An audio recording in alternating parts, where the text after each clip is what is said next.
Assalamu alaikum students. Welcome to P3 Business Analysis webinar. Prepare to pass revision sessions. This is Mohammed Altaf and I will be delivering you some revision of core areas of P3 which will reasonably ensure your passing in the September 2017 examinations, inshallah. So we'll be starting with some overview of the syllabus and the past records of the past paper discussions and what are the do's and don'ts of this paper. How can this paper be excelled at and how can this paper not to be failed. So my lecture and my revision will focus on exam techniques and past paper practice. But for that, we need to have some understanding and some good revision of the topics that are regularly examined in the ACCA P3 paper. Moving on to the syllabus overview. The syllabus overview is comprising of 8 areas. The 3 core areas are strategic position, strategic choices, and strategic action. The strategic position area actually refers to how our companies evaluated their positioning in terms of their positives and in terms of their negatives. Whereas strategic choices are the topics, strategic choices are the topics which actually refers to what options does an organization have, options, growth strategies. The third is strategic action.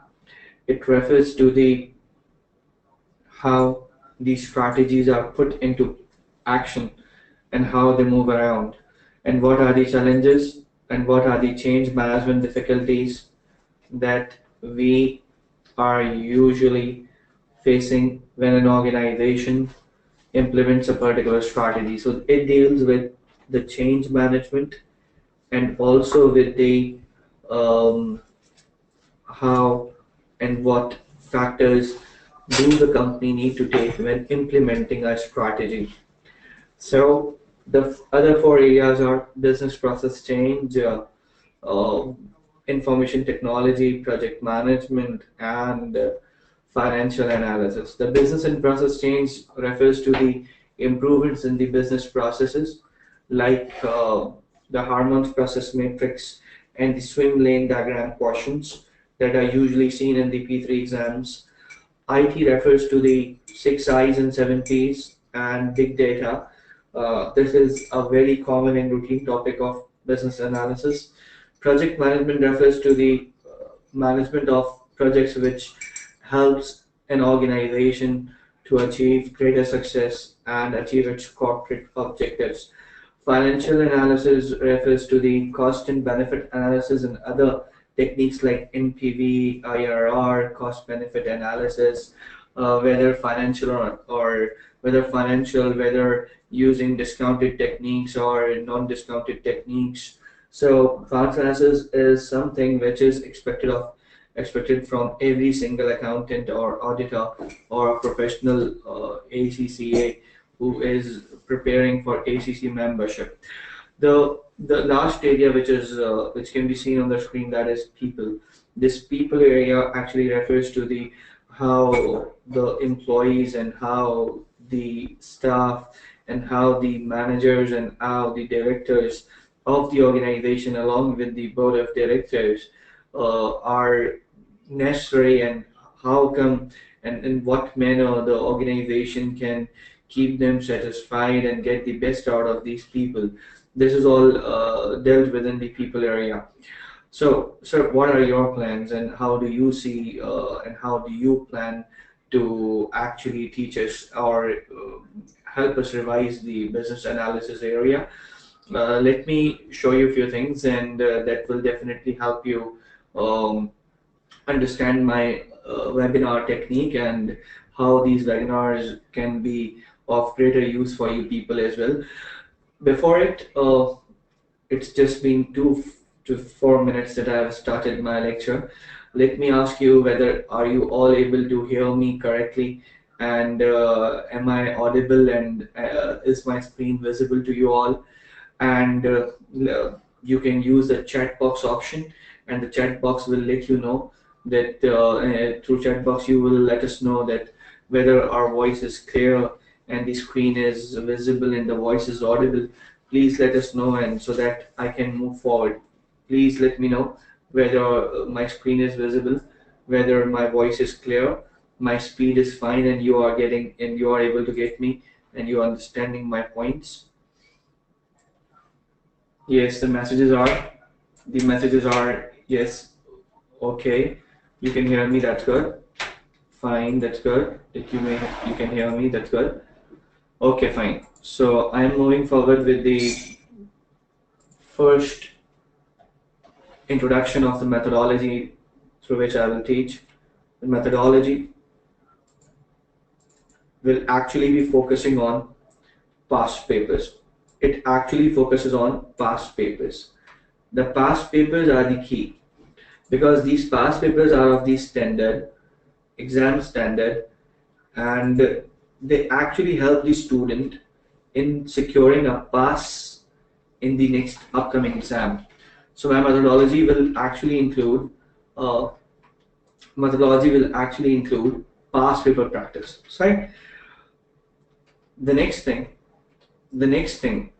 which my methodology will incorporate is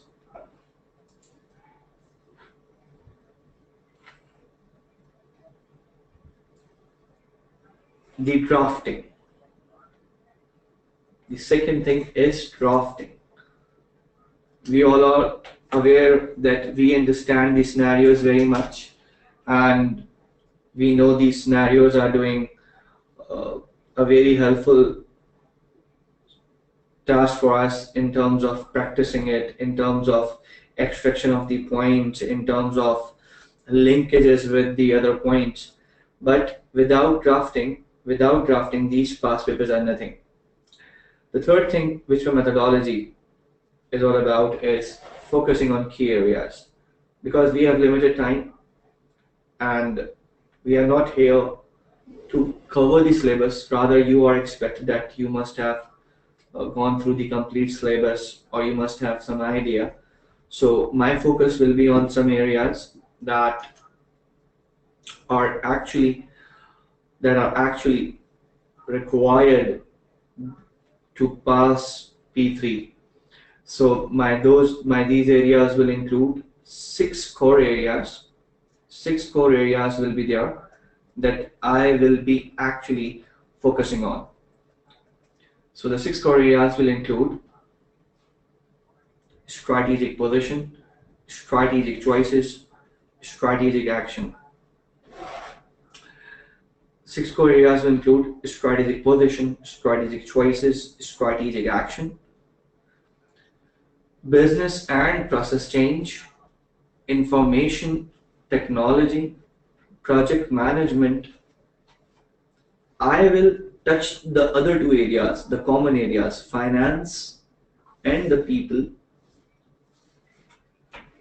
in a different way.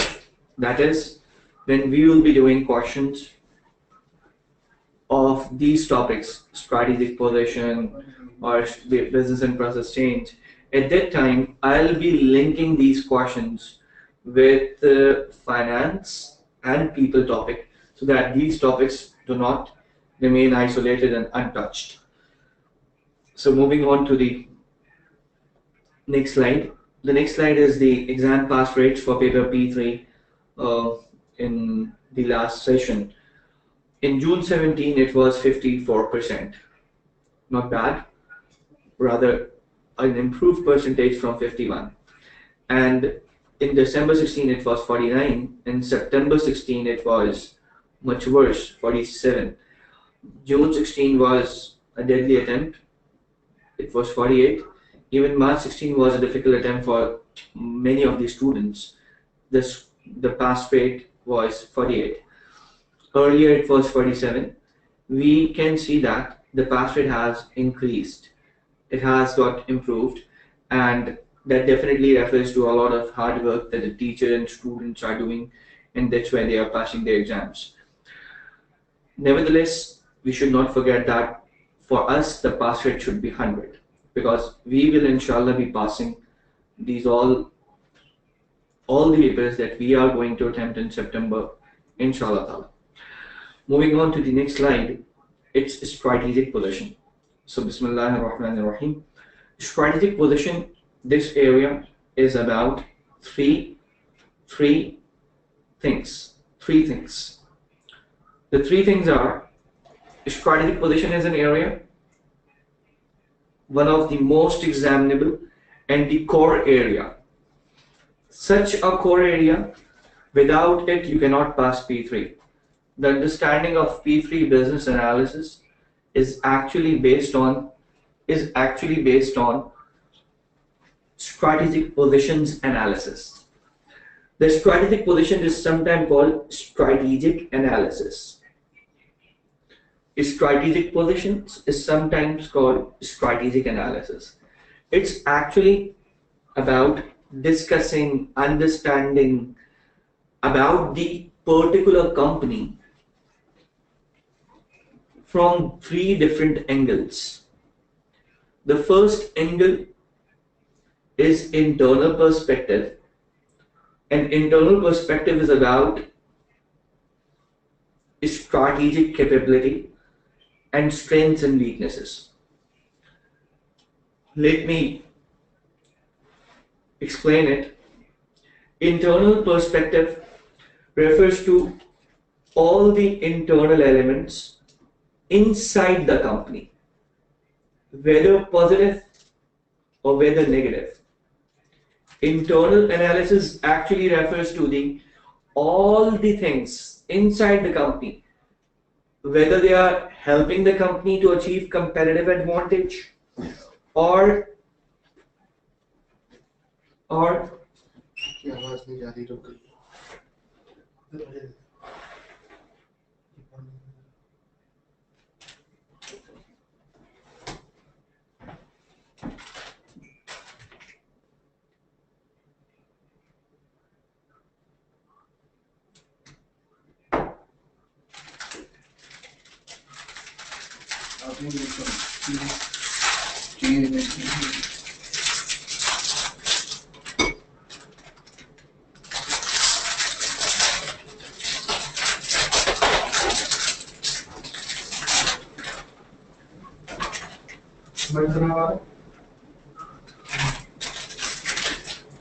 क्या जवाब आ रहे हैं? कितने लोग होंगे? 106 थे। और क्या आ रहा है? आवाज आ रही है उसको? आवाज कुछ भी नहीं, हम नहीं तो नहीं खड़े रहना।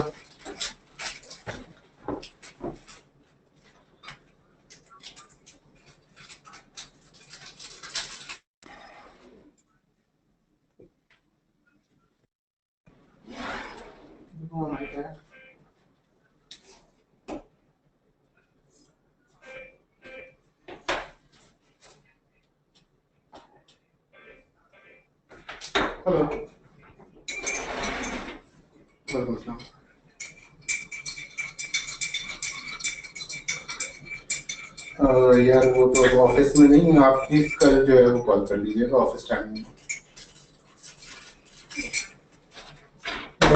नहीं आ रहा। हाँ, नहीं आ रहा, इशू हो गया। मैसेज कर देंगे।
सर वो लिंक आप मुझे भेजेंगे स्पॉन्सर वाला व्हाट्सएप पे?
So welcome friends, welcome back. We had some technical issue and alhamdulillah it's fixed now. So we are continuing again with the strategic position lecture. So I just started with the strategic position lecture and I mentioned that the strategic position actually is about analyzing a particular company, analyzing a particular company. And when you analyze a particular company, it's actually about talking about its and discussing about its positives and the discussions about its negatives. So analysis of the analysis of a particular company is actually covered in three steps or covered from three different angles. From three different angles, it means that there is one internal analysis, the other is external analysis, and the other last one is stakeholders expectation analysis. This is all mentioned in the slides that have been shared with you people. So look at this. Strategic position. I hope my voice is now clear and the screen is now visible to you all, and my speed and the lecture is clearly articulating what I am actually supposed to say. So are you all ready with it? Are you all comfortable with it? Please come to the chat box and say yes or okay so that I move forward now. Thank you. There are a bundle of messages coming up. Thank you. So strategic position, strategic analysis. The first area, internal perspective. The internal perspective actually belongs and relates to the company's positives and negatives from inside the company. Positives and negatives from inside the company. Inside the company, yes, inside the company, like cash flows, like employees, like Employees, we'll question it later on. And what else? Um, for example, good brand name, etc. So what is actually internal analysis all about? It is about two things: strategic capability, and the other is strengths and weaknesses. Moving on to the next one. Internal analysis can be done or can be dealt in a couple of ways that are clearly visible on the screen. Firstly, the strategic capability refers to the resources and competences. The resources and competences that a company uses to gain a competitive advantage. A basic understanding that I expect from you all is that every organization exists for some reason, definitely. And the organization, the reason for existence or the purpose for existence is actually to get competitive advantage in the market. Because without competitive advantage, the organization may not survive for long. So if the company, if an organization wants to see themselves 10 years down the road, 20 years down the road, 30 years down the road, they must assure that they have such strategies and such things in place which give them assurance that they will be able to reach, they will be able to attain competitive advantage. So what is this all about? This competitive advantage is the actual goal of the company, is the dream of the company. And for this reason, they ensure that they have got good resources and the required competencies. Resources and the required competencies. So now you must be getting what is the reason behind having resources and competencies, and analyzing these resources and competencies is why important. So moving to the slide, the resources are of two types.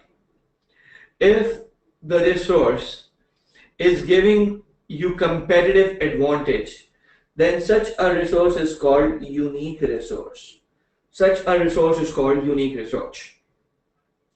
So the unique resource is the one which gives an organization a competitive advantage in the market, and it helps an organization to stay ahead in the market. For example, stay ahead in the market. I repeat, the organization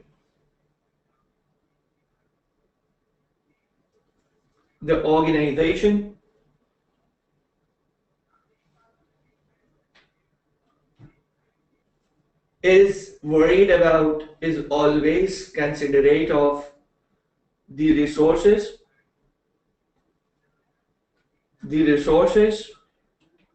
and competencies, because they play an important role in achieving competitive advantage. See students, some of our time, valuable time, has been lost in this connectivity issues, in this connectivity problem. So I might be running a bit fast for a few minutes, and I assure you that you will be able to understand these topics. So don't worry about it. You just keep yourself focused. In case you are unable to hear the proper sound, you are requested to please drop a message in the chat box. So resources can be of different types. Resources can be of different kinds. For example, there can be physical resources, there can be other HR resources. So now you must think that HR is a resource. Yes, by name HR is a resource. By name HR is a resource. There are some resources which are intangible. The intangible resources are actually the brand name, the goodwill, the license to operate a particular machinery, etc. These are all resources. These resources, if these resources are giving an organization a competitive advantage, a differentiated feeling, a differentiated level of performance that the competitor doesn't have, something which is so unique, which the competitor misses, which the competitor longs for and asks for and wishes for, such a resource is called unique resource. Such a resource is called unique resource. On the other hand, there are other resources which just help an organization to stay in the market, not stay in ahead, but just to stay in the market. So, staying in the market is the objective and is the role of threshold resources. Whereas staying ahead in the market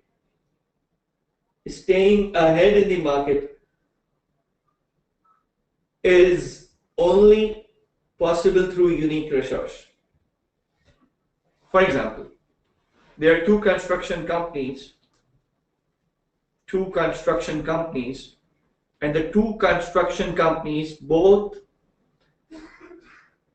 are located in the same building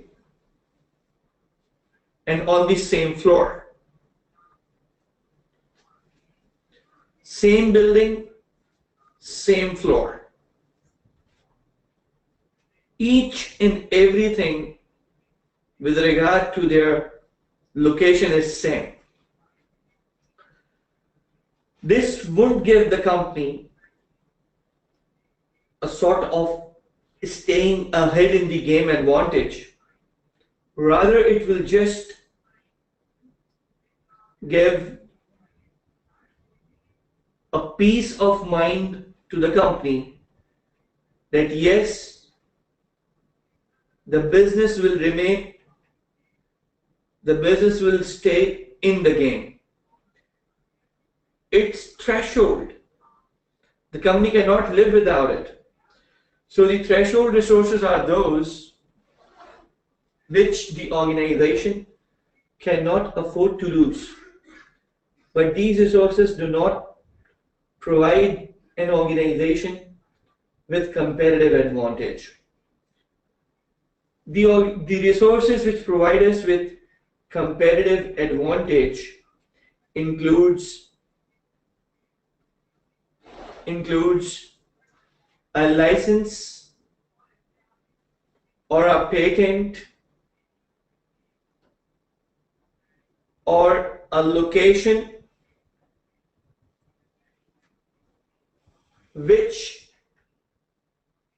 our competitor does not have, and the competitor wishes to have these, and because of the absence of these things, our competitor is not leading the market. And these things are giving us competitive advantage because the customer follows our product and services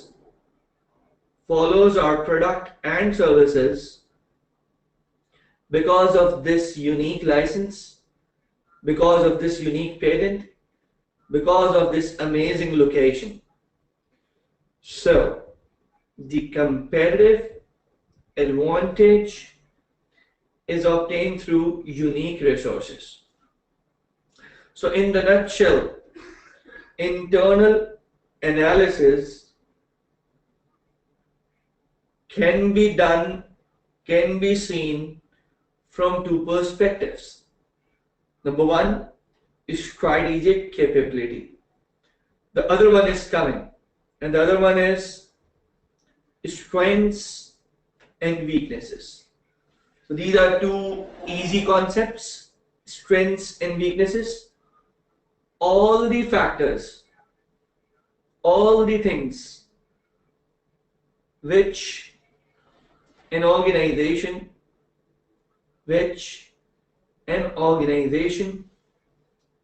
uses internally to achieve its competitive advantage, which an organization uses to achieve an competitive advantage. There are few other factors which stops an organization in achieving competitive advantage, and these are called weaknesses. So let's look at few pointers. These strengths are usually what does the company currently do well, what advantages does it have over the competitors, the unique resources like patent or copyright, or the core competence like skilled and motivated marketing team. Weaknesses can be where the organization have room to improve. What are the competitors doing better that you aren't doing well? Poor liquidity ratio, lack of IT skills are the examples of weaknesses. I hope you have got the revision of internal analysis. Further, we will see tonight after the break, June 14, question number 1 for practicing strategic position. There we will identify the strengths and weaknesses. So moving on, some slides that you may go through at your home. So I'm writing home. Another slide. Now, the next analysis is from the external perspective. The first was from internal perspective. The second is from external perspective. The external analysis or the external perspective of the strategic position analysis actually refers to things outside the company. And these things can be positive or can be negative. The positive things are called opportunities and the negative things are called threats. Pestle is one model, Porter's 5 forces is another model, and Porter's diamond is another model. These are in total 4 models that we will revise in external perspective. External perspective is in short about environmental scanning. It's about environmental scanning. The environmental scanning is focused on identifying the threats the organization are facing. The organizations are facing the threats. The threats are, in technical terms, factors in the environment that might prevent the organization from achieving its business objectives. Like there is a sudden recession in the economy of the country. There is sudden recession in the economy of the country, and this recession is leading to difficulties for the company, is leading to problems for the company, because the recession has resulted in lower disposable income, lower income for the people, and the lower income is making them and the lower income is making them uncomfortable in buying luxury goods. So the luxury goods will not be afforded, will not be welcomed by the customers because of the recession. This recession is called threat. There is another concept, opportunities. For example, we have opened up a business. We have just initiated a business of baby food. The baby food industry is only targeting the baby food market, which comprises of children up to 3 to 4 years. So if countries like India and countries like Pakistan, countries like Bangladesh are seen, these countries provide the baby food company various opportunities in maximizing and selling their products in the respective countries. How? Because in Pakistan, the ratio of children is quite high compared to European countries. The ratio of children compared to in the ratio of children in India compared to the children in United Kingdom is much higher, and because of this reason, the organization may enjoy good profits when operating in India, and the organization may face some serious difficulties, may face some issues in other countries where the organization cannot enjoy the population mix of the children because of the lack of children, or the smaller ratio of children in that country. So opportunities and threats are the positives and negatives of environmental skin. There is a concept known as SWOT analysis.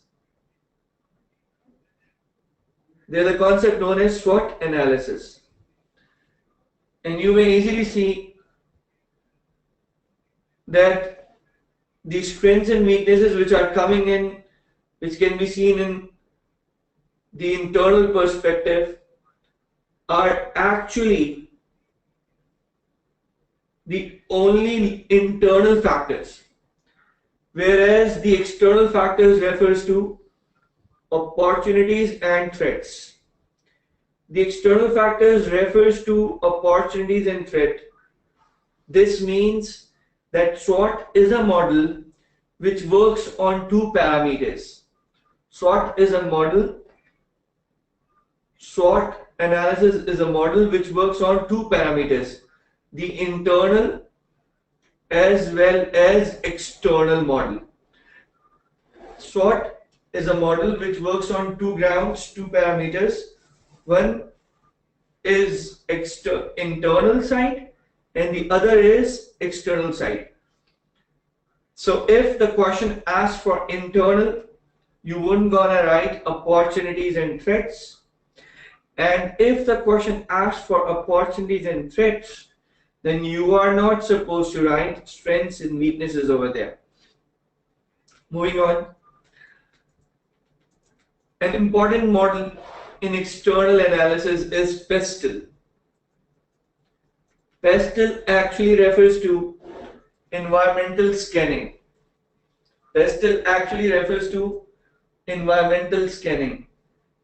And this environmental scanning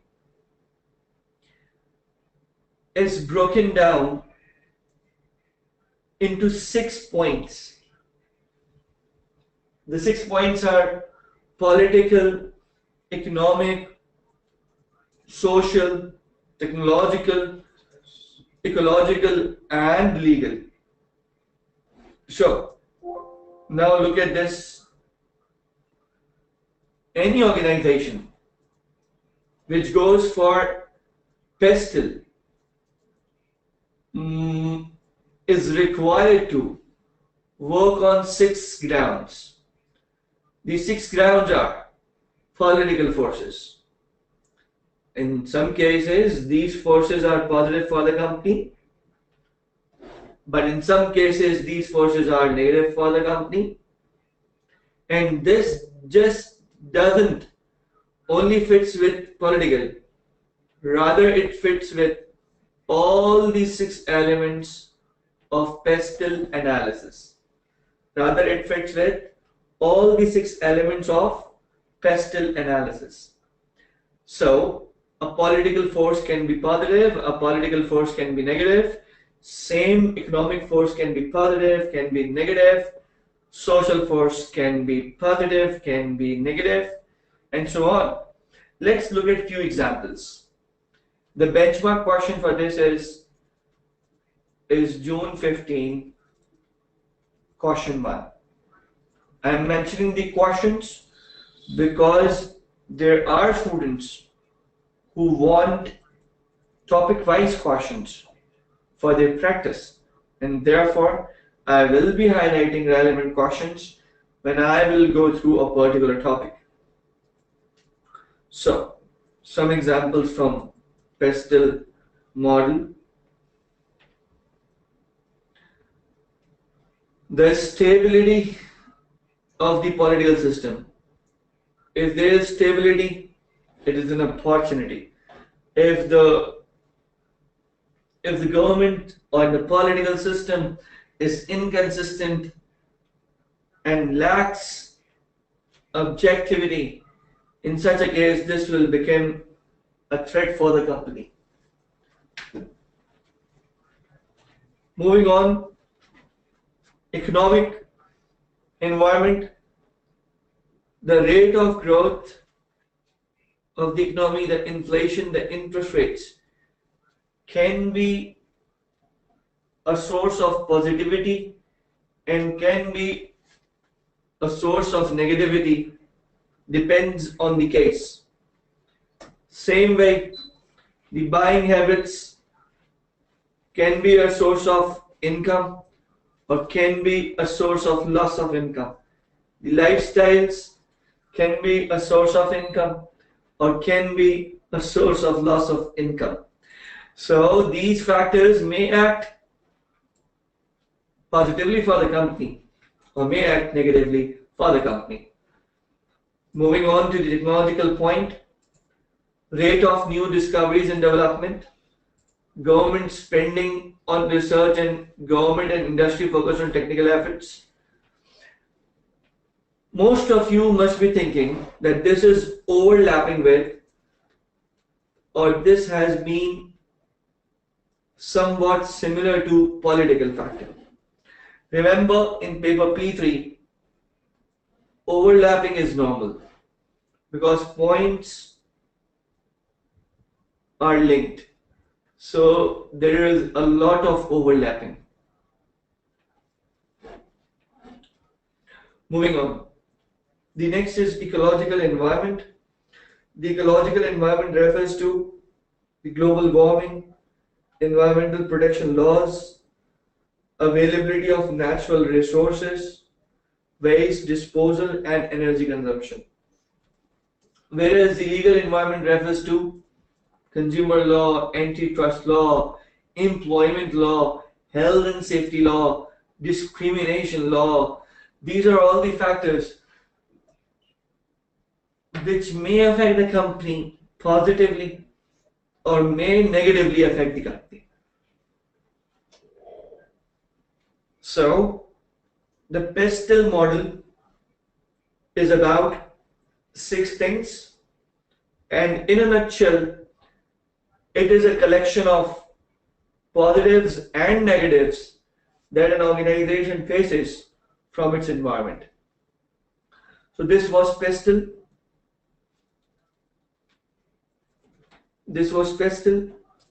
We have done opportunities and threat.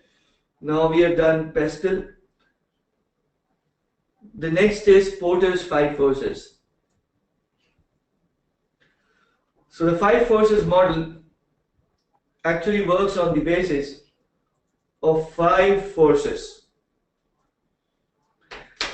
These 5 forces determine the intensity of competition in the company, the intensity of competition in the industry. So 5 forces model actually refers to 5 forces, and each of these forces may act as a threat or as an opportunity for the company. Let's look at the first force.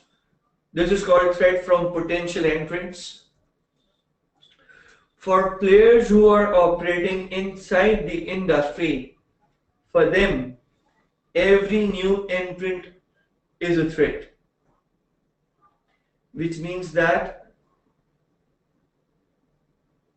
the new entrant will reduce the profits of existing firms. And this will only happen if there is no barrier to entry in the industry. And this will only happen when the investment is not much required. So this may happen, and this does happen, that the new entrant, when enters an industry, when the new entrant enters an industry, that new entrant enjoys the change of choice by customers, and therefore the profits are reduced. So anything which reduces the profits is called threat from potential entrants, and it is a negative factor. Anything which is reducing the profits and is linked with the new entrant, it is a threat from potential entrants. Number 2, threat from substitute product. The threat from substitute varies between in-market and industries, but a few examples of substitutes are listed below.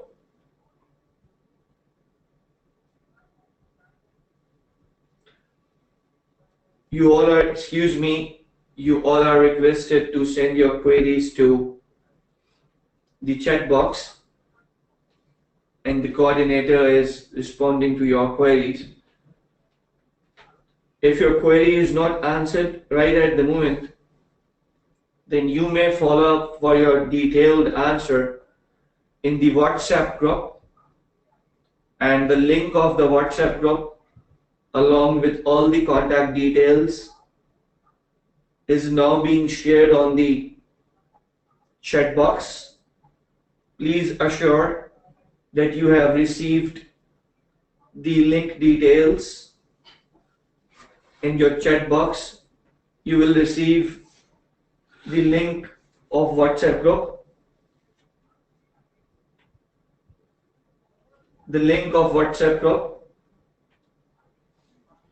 is now shared with you people, so you may join this group for detailed queries, and for any issues you may drop your message on this group. This will be of greater ease to us, and all the detailed queries will be answered there. And during this webinar, you may remain attentive and focused on the lecture. Meanwhile, most of the queries will be answered on the chat box, so please join the WhatsApp group. So moving on, the second force is threat from substitute products. The threat from substitute product refers to the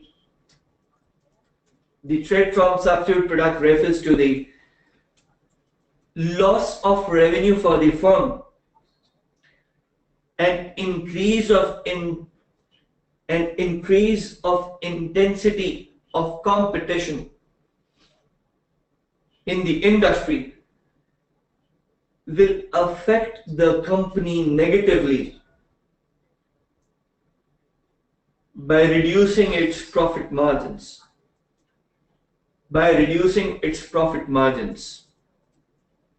I repeat, threat from substitute product refers to the loss of revenue of the firm because of substitute product or increase in competition which leads to lesser revenue.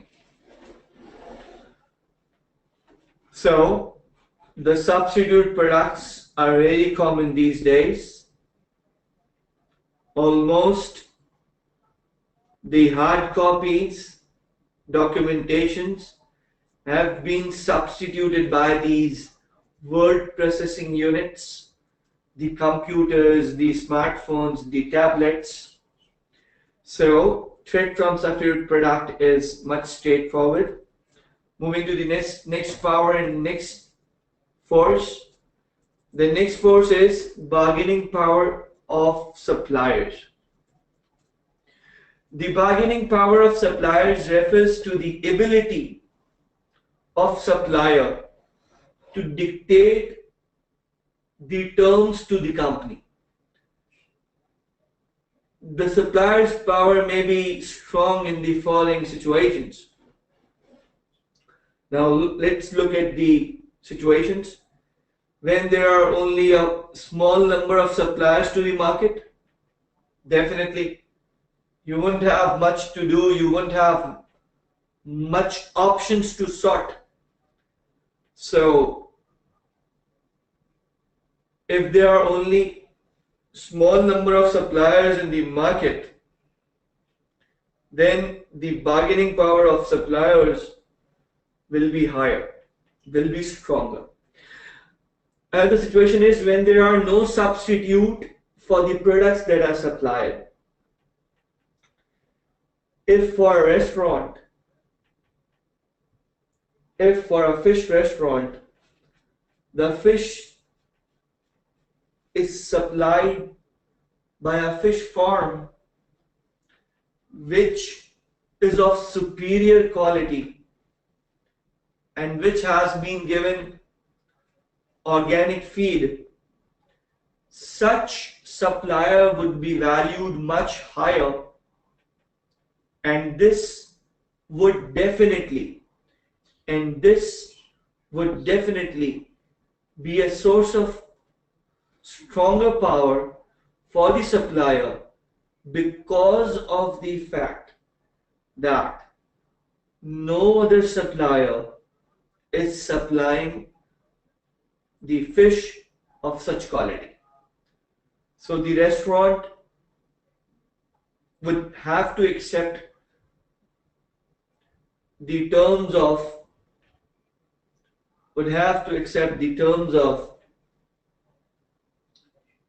the supplier because there is no other alternative.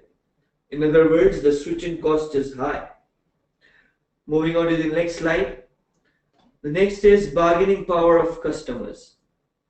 The bargaining power of customers actually refers to the ability of the customer to dictate the terms. The customer's bargaining power might be powerful if their volume of their purchases is high, or when the product is largely same and the other suppliers are also giving the same product. So if my company and your company is producing and selling almost same quality of good, same quality of products, then we might not have much bargaining power with our customers, and therefore bargaining power of customers will increase and get stronger. The last force, it was the fourth force. The last force is comparative rivalry.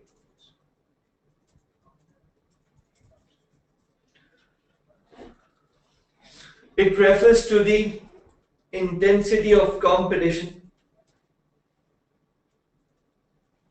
within a particular market segment or within a particular market of players. If organizations are operating in such environment where the firms are roughly of the same size and economic strength, then the competition may be low. The competitive rivalry may be or might be stronger if the cost of withdrawing from the industry are higher, so that even unprofitable companies are reluctant to leave the market. So competitive rivalry is about competition in the industry, and this competition in the industry refers to the ability of an industry to produce above average profits. If an industry is so much saturated that above average profits cannot be expected, then in such a case it can be said that competitive rivalry is high. The last model of external analysis is Porter's diamond model. The Porter's diamond model has got four forces. The four forces actually refers to the four things that an organization should consider when moving its operation from one country to another country, or expanding its operation from one country to another country. So there are four factors. Number one,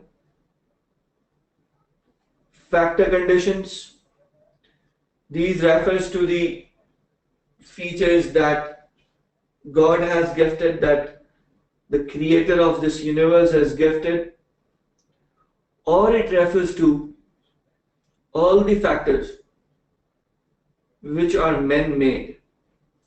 So factor condition refers to the land, the hard-working people, the climate, the atmosphere, the stability.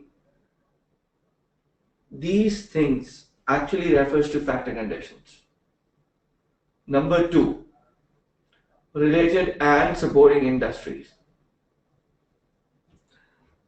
The organization also wonders and analyzes that whether the expansion or transference or moving of operations is so necessary. I repeat, pardon. The organization which is shifting its operation from one country to another needs to look at related and supporting industries because an industry cannot succeed alone.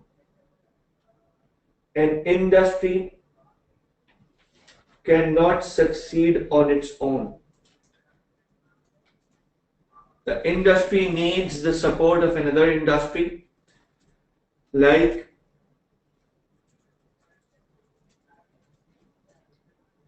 for example, in London, the financial services sector is concentrated with banks and legal services, accountant services, and depth of specialist expertise. So what does it say? Actually, it's saying if you want good medical hospitals, you need to have good medical universities. And if you want good medical colleges, you need to have good schools. And if you want good hospitals, you definitely need good pharma companies. So this shows that an organization will have to consider related and supporting industries, will have to consider related and supporting industries, related and supporting industries, so that their operations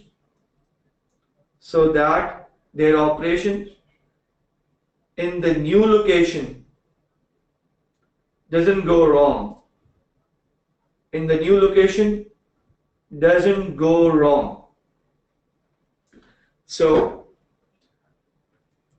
moving on towards the next factor, it's demand conditions. If you're moving your operation from country A to country B, it would be ideal if the demand conditions of A, where you have been operating since so many years, are exactly same in country B.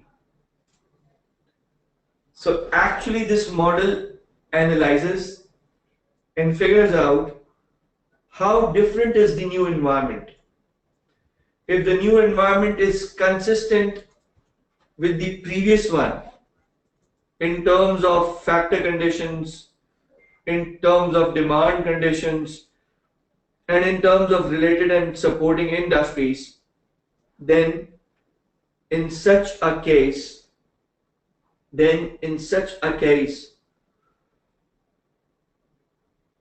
I repeat, if the new country, new location is same in these four terms, then the expansion into the other country would be amazingly successful.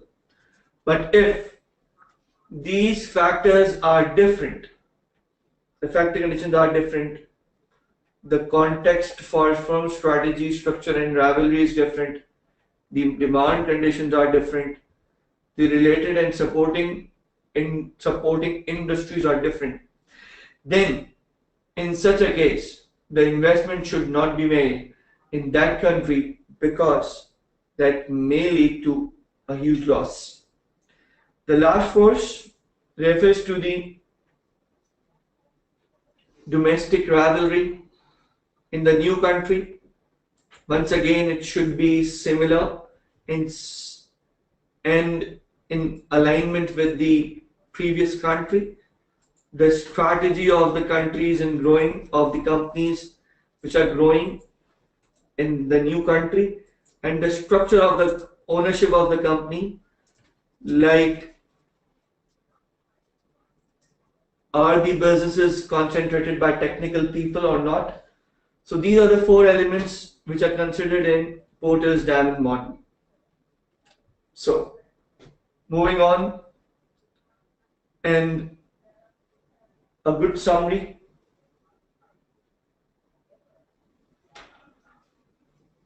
A good summary. We will summarize the external analysis and we will take a short break for prayers, and then we will be back after namaz break, and I will repeat or clarify or explain any of your requests in the chat box. So the summary is here. You may visit the slides. This is the golden place to understand where is pestle applied, where is five forces applied, and where is diamond applied. So let's take a pause here. We will continue after namaz break. Stakeholders' expectations will be the last thing from the strategic position revision. And here it is. Stakeholders' expectations coming up after the namaz. So you are requested to stay here or join us within 15 minutes. So it's a 15 minutes break.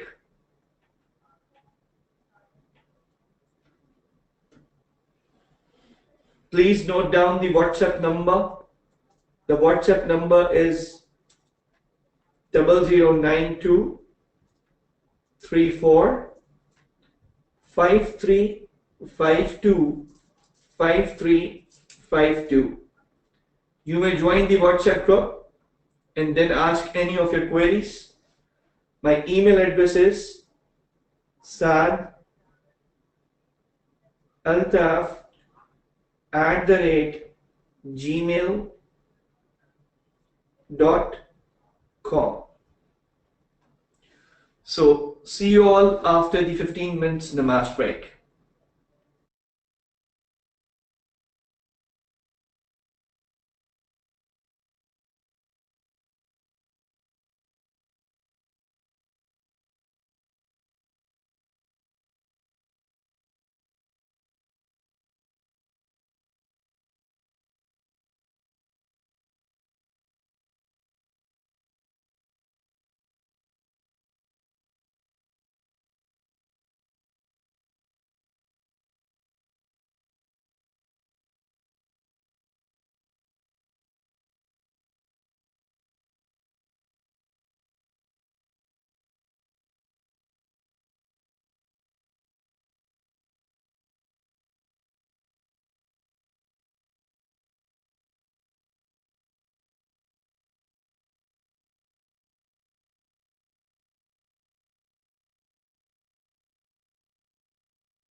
So friends, welcome back after the namaz break. Assalamu alaikum wa rahmatullah.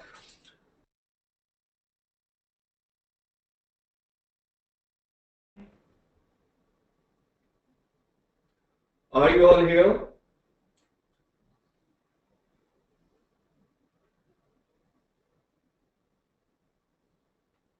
Shall we resume the session?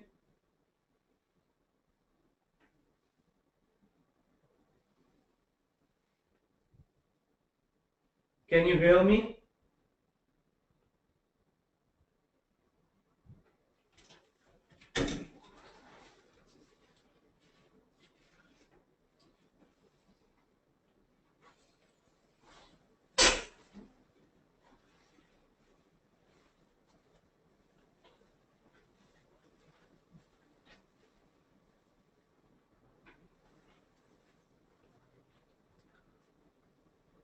Alright friends, now this is time for the explanation of the third factor of strategic positioning. The third factor refers to the stakeholders' expectations, and the stakeholders' expectation is supposed to be covered with the help of these slides. So let's start.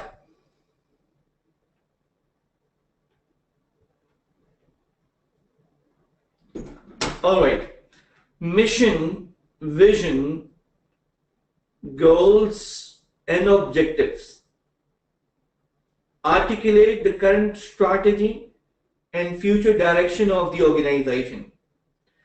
Ideally, the company's strategy should be aligned with the expectation of the stakeholders. For example, if it is expected that Honda will deliver quality and premium quality in its luxury car Accord, then the strategy should be showing differentiated quality and service, and same should be implemented and articulated in words and in actions as well. Let me put this on the screen in a very different way. Remember, the mission, vision, strategy are the words, and the strategy in action. Strategy in action. That is the current happening, are the true actions. The current happenings are the true actions, and the messages that are sent to the world, and the messages and expectations that are communicated to the various stakeholders, these both should be aligned. The words and action should be aligned. I can summarize this in this manner, that the strategy should be what stakeholders are expecting. Policies should reflect the expectations of the stakeholders. The products and services should actually refer to the expectations of the stakeholders. So let's move on to the slide. Here, in this case, the claims of all influential stakeholders should be carefully considered and addressed. Responding the claims of these stakeholders depends upon power and interest of these stakeholders. Failure to address the claims of well-meaning influential stakeholders may result in loss of customer confidence, loss of market share, and suboptimal performance of employees. In short, in this slide, it can be seen that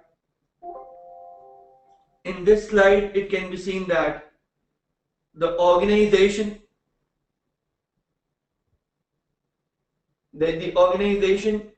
should not ignore the claims of influential stakeholders.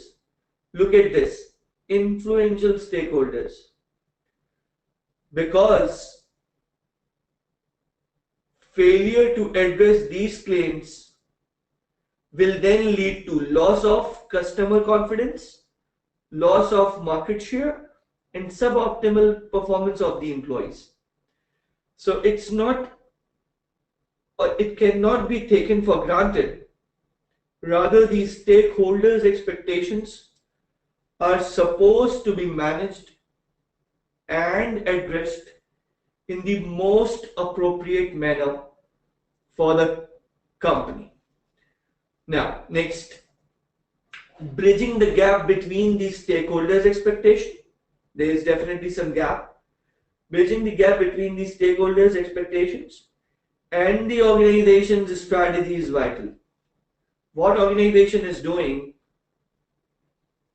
and what the stakeholders are expecting should not have a huge difference. If the difference is huge, it needs to be gapped. It needs to be bridged. The stakeholders' claims should be addressed in the most desirable manner. There is no rule of thumb to apply in this case. Responding the claims depends upon the stakeholders' ability to influence. Therefore, the strategy development of the company should be sensitive to the claims of the stakeholders. Let me explain you it from an entirely different way. When the question comes in exam about stakeholders' expectations, then the scenario mentions some satisfied stakeholders and some dissatisfied stakeholders. Some happy, some not happy. This shows that the examining team is asking for an analysis about the stakeholders who are happy and the stakeholders who are not happy. And you are required to draft that out. So, this will be the first past paper question. I would request you all to open up the file that we have already shared with you, the past papers question file. The first question that I must recommend and I must mention and I must call it a benchmark question for this session is December 12, question number 2, more farm.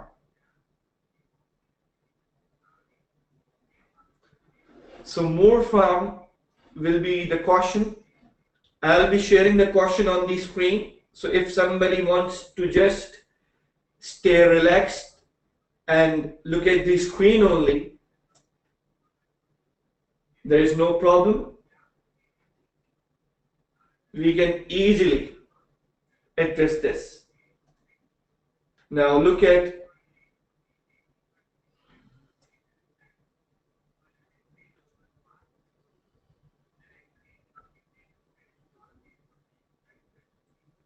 let's look at the requirement. Evaluate. So, are you all here? Please. So, please tell me, are you all ready for it?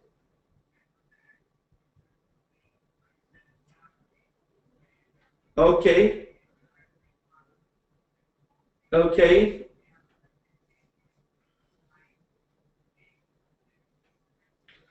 All right. Let's start with the first question of the day.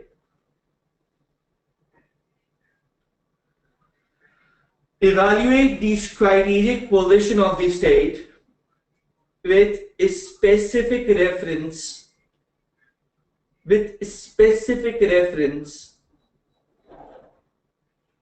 to the expectation of stakeholders. The question is highlighting what's exactly needed in the question. Expectation of the stakeholders, comma, to the external environmental factors beyond the control of the state and to the strategic capabilities of the state. It's actually referring to stakeholders' expectations, and this is referring to external analysis.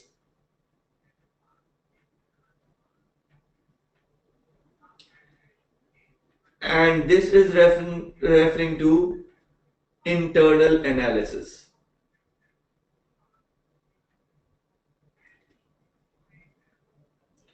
We are doing this question with a specific reference to this stakeholders' expectations, with a specific reference to stakeholders' expectations. Our focus is on stakeholders' expectation in this question.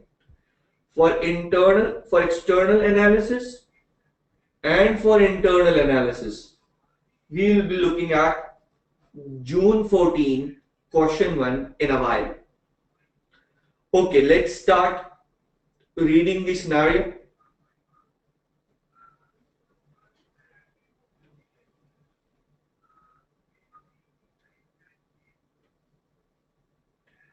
Remember, we need to discuss the expectation of the stakeholders.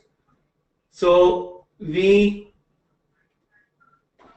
may find some stakeholders being happy and some might not be happy with us. So in both the cases, we will keep our focus on stakeholders' expectation and ignore any other information which is outside the scope of the requirement. For P3, you need to have a good judgment ability and solid control over your nerves that a particular question, paragraph is not relevant to you or is relevant to you. So let's move forward. I'm starting the reading of the scenario. Moor Farm is a large state in the rural district of Cornwall. The state covers a large area of forest, upland and farmland. It also includes 2 villages, and although many of the properties in these villages have been sold off to private homeowners, the state still owns properties which it rents out. The state also has a large mansion house set inside a landscape garden designed in the 19th century by James Kent. The garden, although now overgrown and neglected, is the only surviving example of his work in the district. The estate was left as a gift to a charitable trust 10 years ago. The trust is based at the state. A condition of the gift to the trust was that the upland and forest should be freely accessible to the visitors. So friends, I request you all to read the second and third para yourself, please.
So you are done with the reading of the two paragraphs, the paragraph 3 and the paragraph 4. So now moving on to paragraph, the extracts of the summary of the survey. Now this is the most important part of the scenario that we are reading. So start. Definitely these scenarios will either be of the stakeholders who are satisfied or the stakeholders who are not satisfied. I live in one of the villages and I am angry about visitors crowding around the village attractions, the tea rooms, the craft shops, the souvenir stalls. We feel that we are prisoners in our own village and the traffic is terrible. The homeowner from a village is not happy with the state, one of the dissatisfied stakeholders. We had a good day, but weather was awful. If we had known it was going to rain all day, then we probably would have postponed the visit until a fine day. It spoiled a family day out. Visitor with small family. They are also happy. They are not happy. Why they are not happy? Because they are expecting a weather forecast on the website of the company, and there is no such facility, and therefore they are saying that we had a good day. Up to this extent the comment is positive, but the weather was awful. If we had known it was going to rain all day, then we probably would have postponed the visit. It means they want weather forecast. Next, we were very disappointed on arrival to find that the family fun day was fully booked. Visitor who had traveled 100 kilometers with two small children to visit a special event. Now, this time you will tell me whether the stakeholder is satisfied or dissatisfied. Come on, the chat box.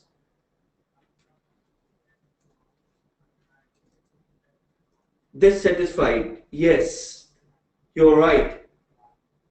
Not happy. Now tell me the reason of dissatisfaction. Type the reason. Type the reason of dissatisfaction. What is missing over here? Come on, write. What is exactly missing over here?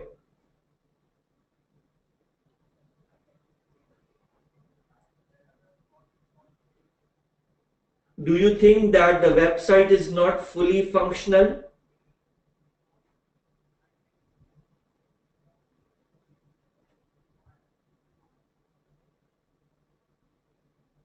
So, do you believe that this can be improved?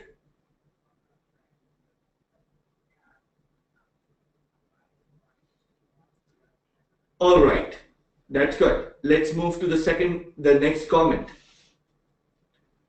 We all love it here, but we didn't know you had a website. We almost had to type in the complete website address before we found it. I am sure more people would come if they could only find the website. Now, they also seem to be dissatisfied, isn't it? They are also not happy. What do you say? Yeah, you're right. Your comments are correct. Yes, they are also not happy. And the website is not popular one. It actually lacks popularity. People doesn't know much about the website address. So, move on to the next comment. As usual, we had a great time here and we took great photos. It would have been nice to be able to share our pleasure with other people. We would recommend it to anyone who loves the outdoor. Yes! Come on. Now this time the comment is, come on this chat box. This time the comment is positive or negative. Come on, are they happy? Are the family with the teenage children happy? Yes, happy stakeholder. Alright, that's amazing. The family is happy, yes. The family is happy. The reason is that they have enjoyed their day and they want to recommend this place, this state to other people as well. That shows that they are happy. Next, we met the volunteers. Come on. We met the volunteers who were excavating the buildings in the landscape garden. They were so helpful and knowledgeable. They turned something that looked like a series of small walls into something so much more tangible. Visitor, elderly couple. Definitely, they are also happy. Next, I was disappointed that I was not allowed into the farmland with my dog. As a human being, I have the right to roam. It is a basic human right. Yes, there you have a right to roam, and it's your basic right, but perhaps you are not allowed with the dog. So, isn't she unhappy? Now tell me, is she happy? Let me know. Yes, use your chat box. She is not happy. Why isn't she happy? Because she she is unhappy because she is only considering about herself, and she is not considering about the effect on others of dog walking. Good. Moving on next. Moving on to the next thing. We are regular visitors. We are regular visitors, and we really want to know what is going on there. There are many of us who would like to really be involved with the state and help it thrive. We need more than just occasional questionnaires. I think perhaps these are the most happiest stakeholders because they are so much enthusiastic about our state.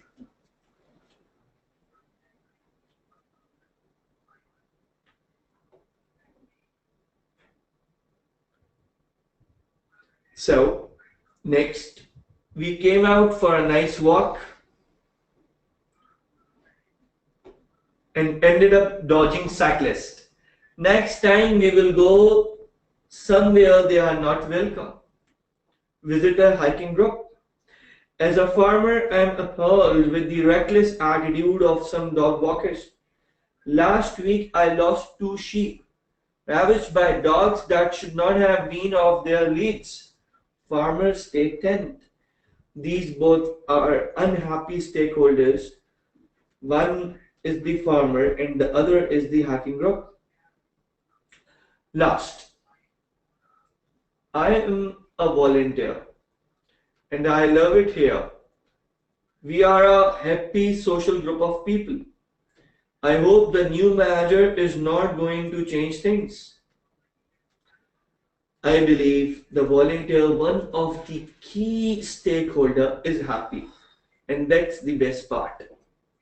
So now come on the chat box and let me know whether you are able to understand how to pick up and how to identify the stakeholders, who are happy and these stakeholders who are not happy. Please.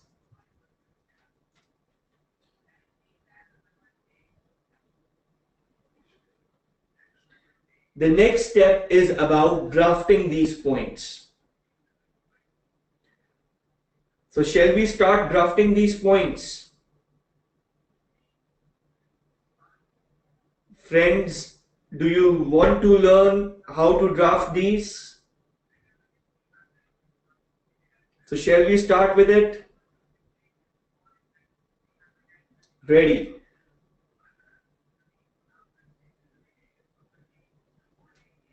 All right. So the people here, so my stakeholders are expecting lot of drafting, right? So I am able to understand their claims and their expectations, and I am moving towards fulfilling their claims. Okay, let's start with drafting.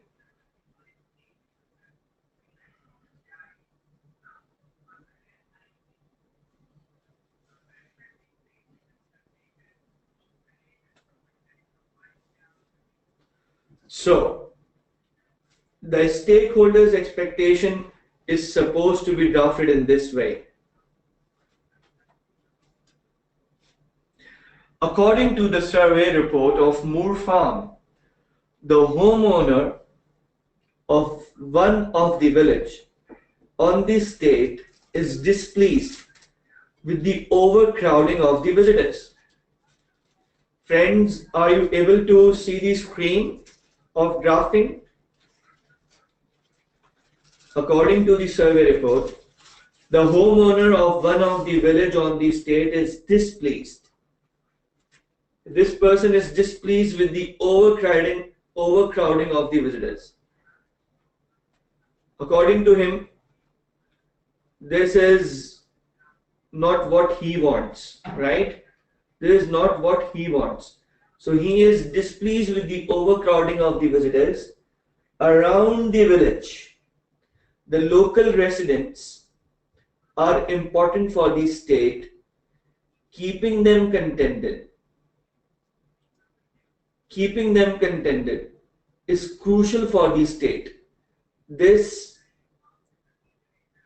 are the words that will score you marks.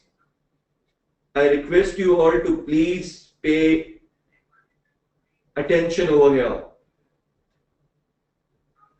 First of all, you are referring to a fact from the case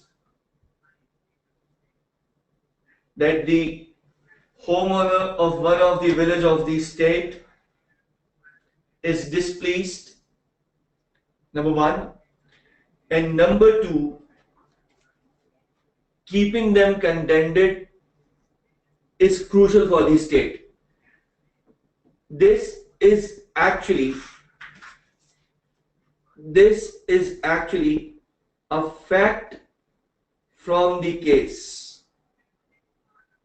whereas keeping them contented is crucial for the state is your analysis, is your commentary over the state. I repeat, you need to do two things. Number one, highlight the point from the case, that is fact. And number two, you need to ensure that you talk about their importance. In this case, keeping them contented is crucial for the state. Keeping them contented is crucial for the state. The last lines, therefore,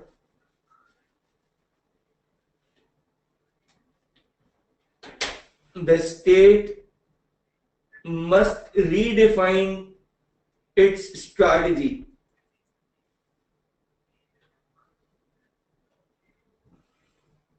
and align it with the expectations of local residents. This is the total message and recommendation that you are supposed to make. Shall I repeat this all?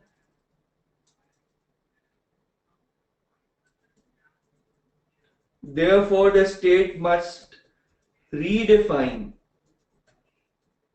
its strategy and align it with the expectation of local residents. Shall I repeat it?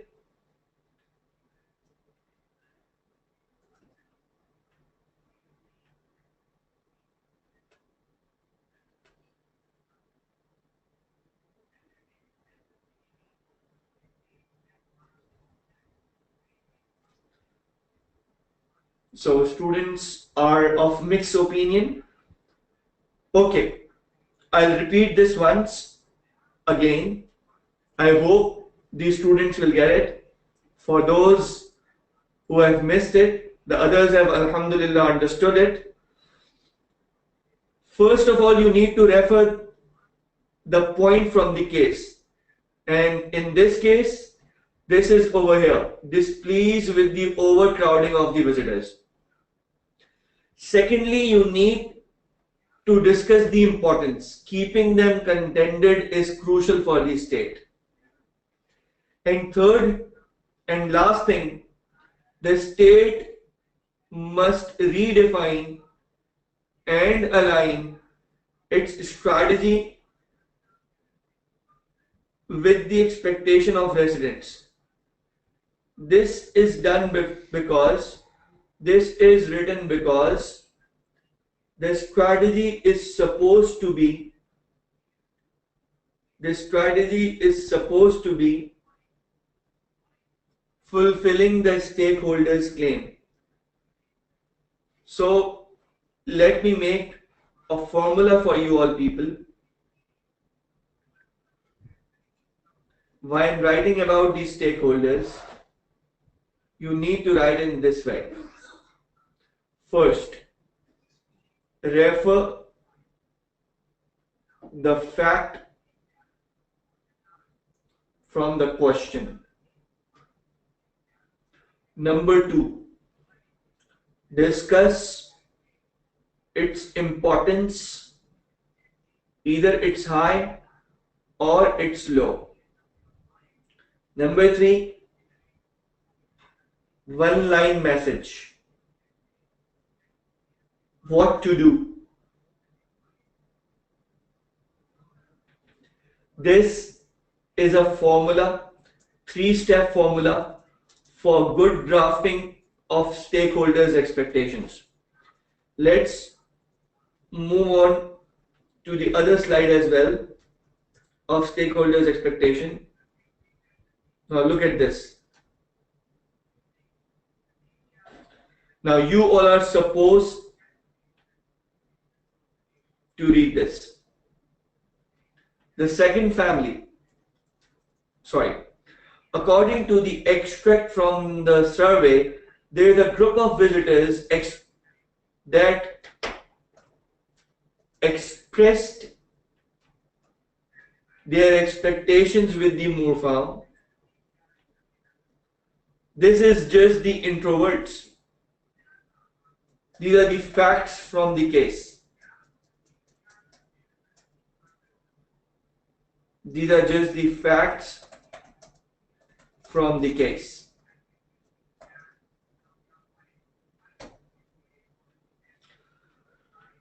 These are just the intro lines. So, moving on to the next. Firstly, the small family who visit the farm is not happy. Is this coming from the case? Yes. Because they were not informed about the weather conditions before their visit. It was going to rain all day and it spoiled their family day out. This is a discussion of one of the claims, and this discussion can be ended up or can be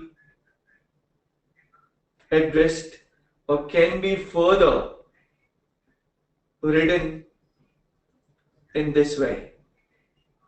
Now focus on the way in which I am. Therefore, the company website should include weather forecast to keep the visitors informed about the weather updates and not letting their visit spoiled. So I hope you're getting the way in which I am drafting.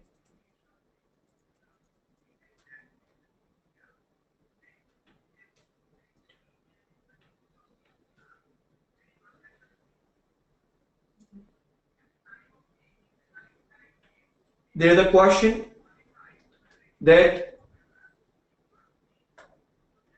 Do we need to write about every stakeholder? See, you will have two types of cases.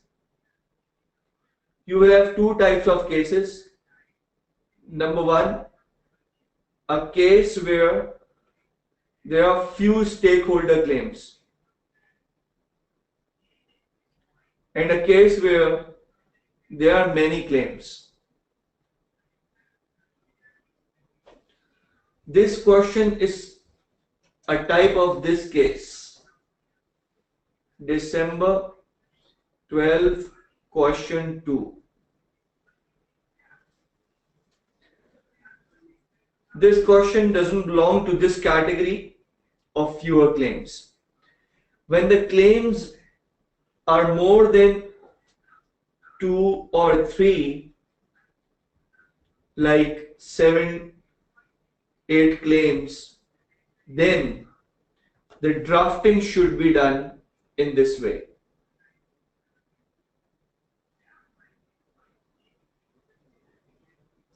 Many claims,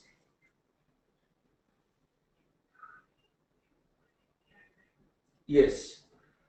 Group these stakeholders. Group these stakeholders. In this way, you will be easily addressing their claims. So, can you please give us example?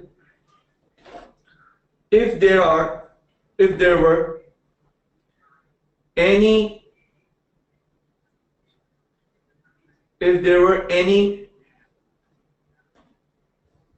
two stakeholders in the case, I'm writing it out, please. If there were any two stakeholders in the case, mention one satisfied and the other not happy, then the drafting would have been different.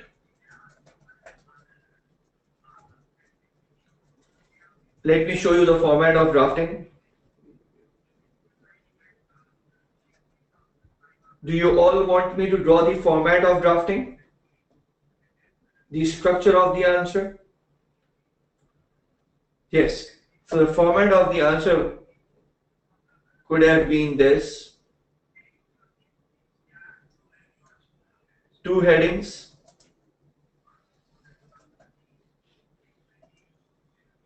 Separately for each stakeholder.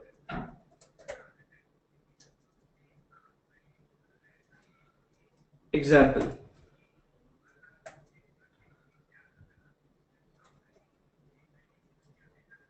Stakeholder 1. The case mentions that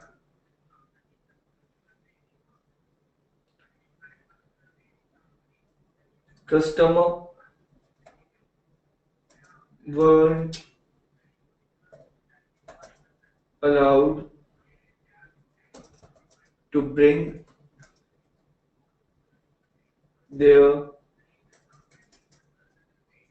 his dog with him for walking, full stop. Meeting the customer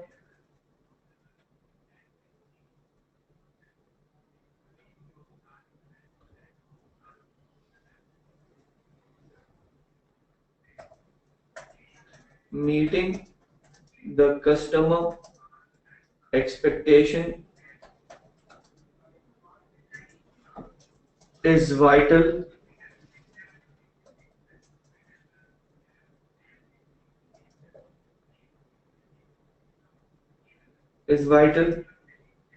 for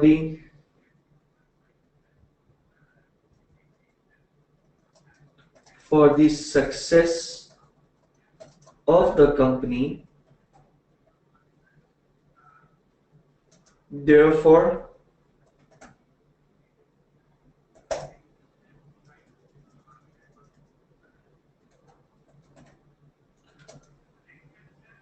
corrective measures should be taken.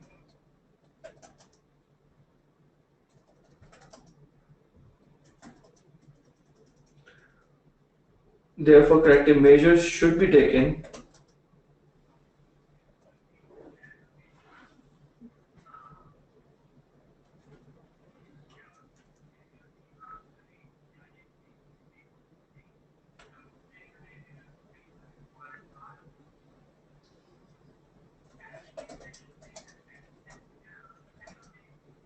to address the dog walker issue. Now, this will score you 1 mark. Yes, 1 mark per point. In P3, it's simple. 1 mark for one relevant point. So I repeat, the case mentions that the customer weren't, or the more appropriately, the customer is actually a visitor in this case. The visitor weren't allowed to bring his dog with him for walking. Meeting the customer expectation is vital for the success of the company. Therefore, corrective measures should be taken to address the dog walker issues. In this case, you must understand that wasn't allowed was the fact from the case. Wasn't allowed was the fact from the case.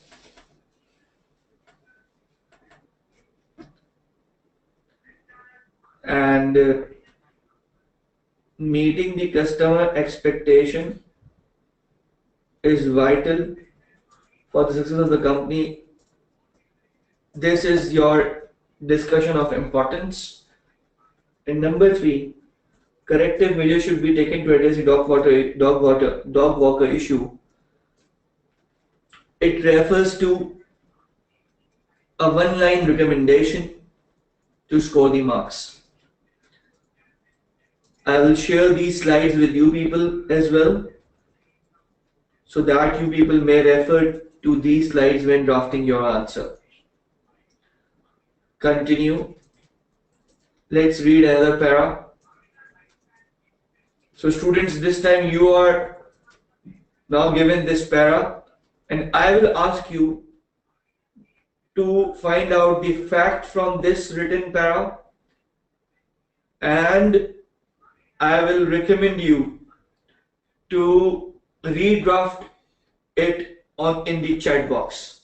So this is your activity. You are given 60 seconds now. So let's try who can do this. Let's see who can rewrite and explain this within 60 seconds, or perhaps in 90 seconds. Okay, fine. The request is here. So 90 seconds. Okay, fine. Read it and redraft it in the chat box.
All right, friends. So you all are ready? Aves, Anwar, your answer is good. Others, Saad, Javed, your answer is good also.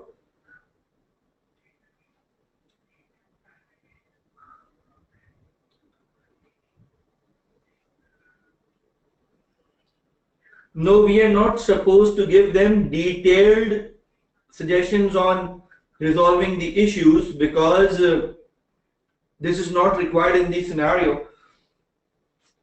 If the questions requirement asks for suggestions, then only you are supposed to write the suggestions.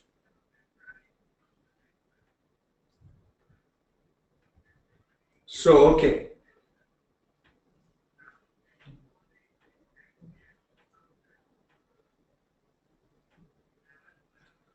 All right. So moving on to another paragraph. Let's see. The survey report also have comments of hiking groups. One of the hiking group complained that the cyclists dodge them while they walk, so next time they will go somewhere else. The second regular hiking group is very pleased and want to do something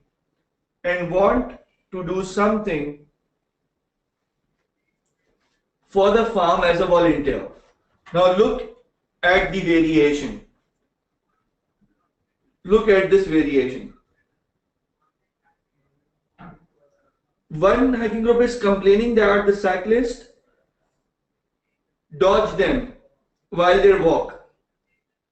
So next time they will go somewhere else.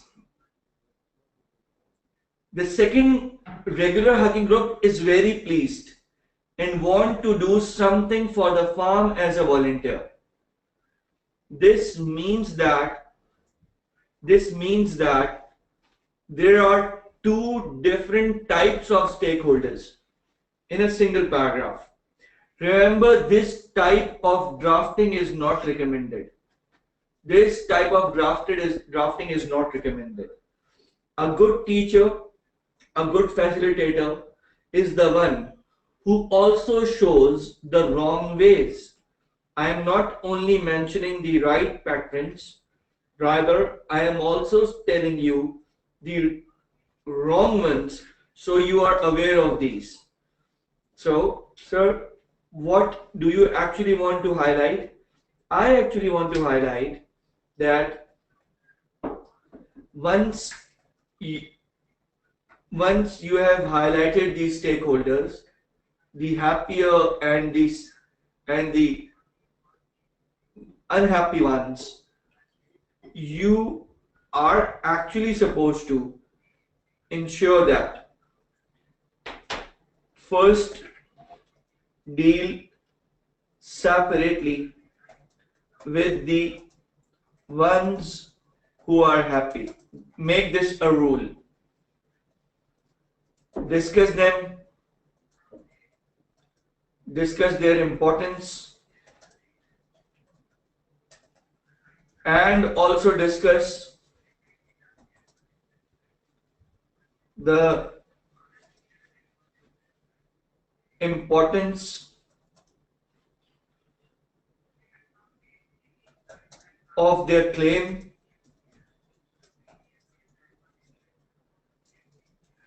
and after this move to the category of stakeholders who are not satisfied with the farm.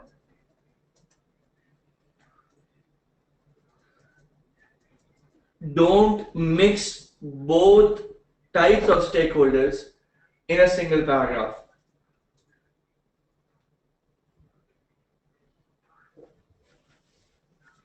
So have you all understood this?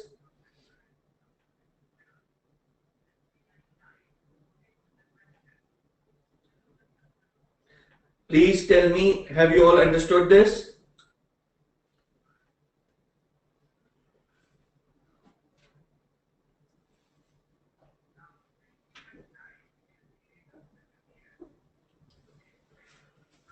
All right, thank you very much. You all seem very responsive and very active. Thank you very much. So moving on to the next question. This time the time is now for June 14, question number 1. Come on, take out, open up the file, June 2014,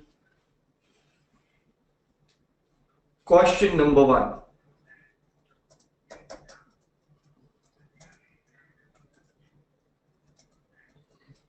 Get ready.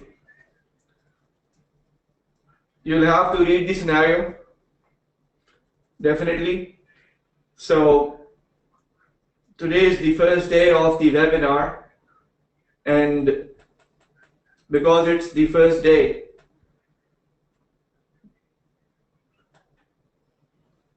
the scenarios are new and scenario reading takes time. But from tomorrow, I will expect you to have some sort of reading, at least a glance of the question, which we will be discussing tomorrow. I will mention you the questions, and you will all be supposed to read or at least once visit the requirements, so that during this session we can save some time and make it productive, more productive than the other side. So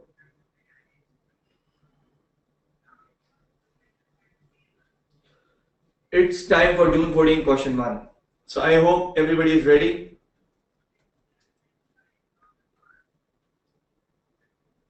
The requirement is here. Undertakes, you have been asked to write the standard assessment report of the strategic position. Here it comes. Look at this. Standard assessment report of the strategic position of Re-Inc. required by Y Ventures.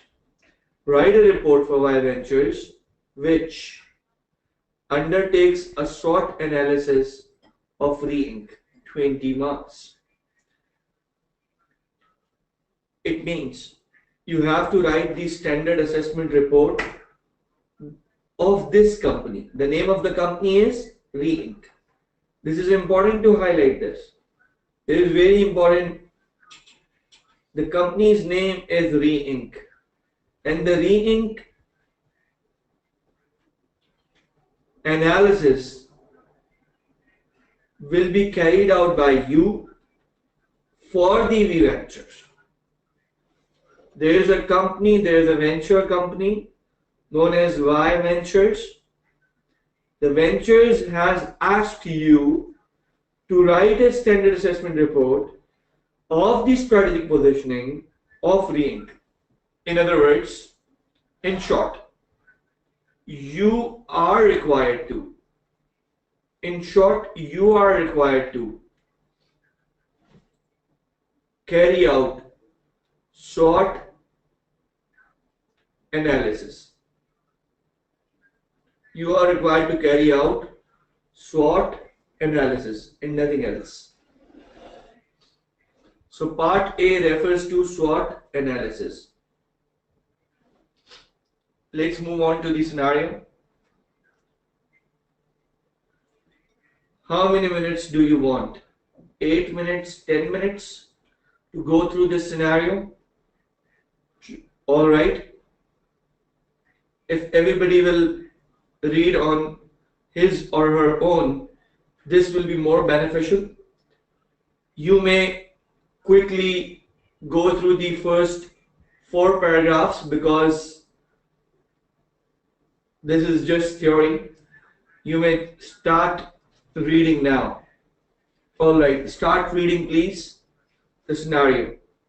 10 minutes for you all. Please start.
So I hope you people are done with the first page reading.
So, all right, friends, I believe this we have to discuss this question now.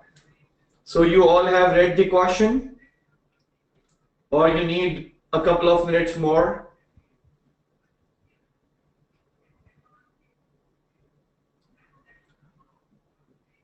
Please respond in the chat box. Are you done with the reading?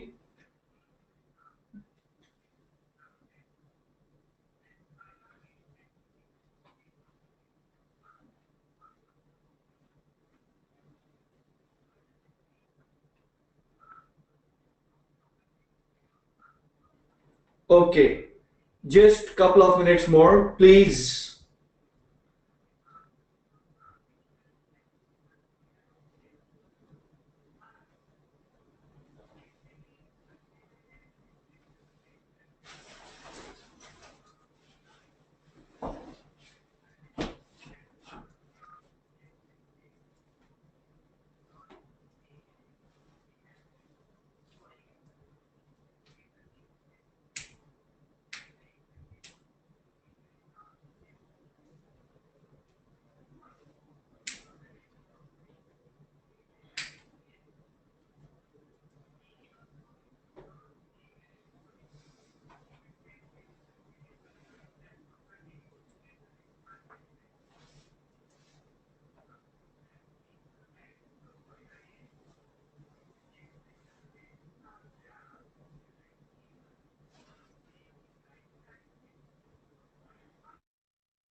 So fine, friends, this is high time that we now discuss the pointers of SWOT analysis, and definitely you will get these slides.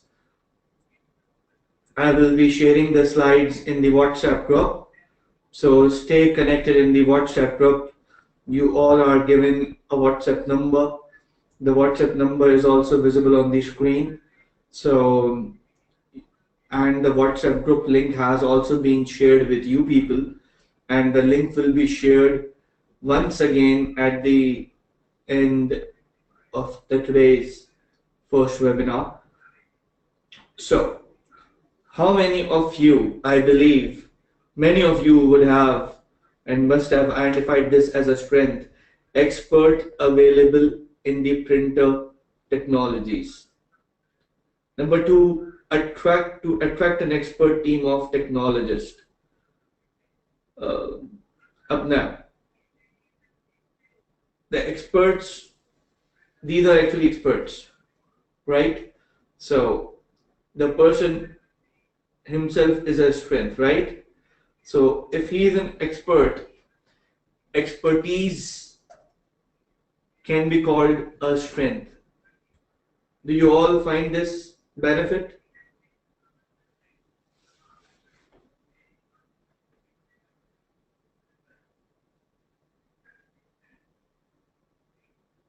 Number two,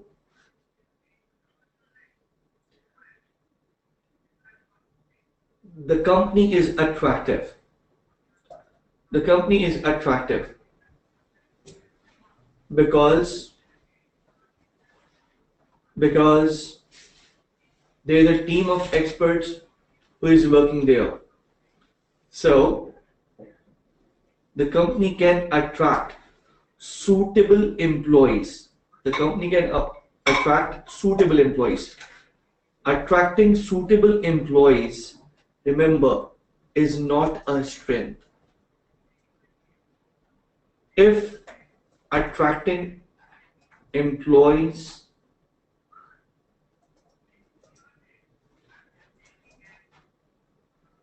if the company is attractive itself, it is a strength. Yes, definitely it isn't. For sure it is a strength. But if the employees who will be joining us is highlighted, then it is not a strength, it is an opportunity. Number 3, Re-Inc has a long-term contract and good relationship with government department. The government department has good links with Re-Inc.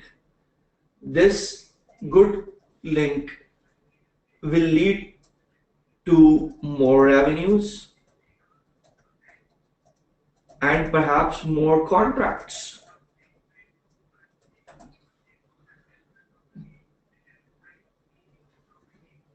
If the long-term contract with the government department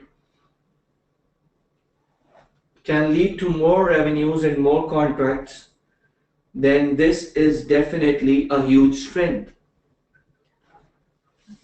Good relationships with the governments and key stakeholders help the organization in securing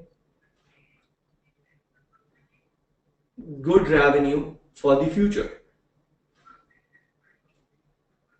Next, there's a question. Let me answer that question.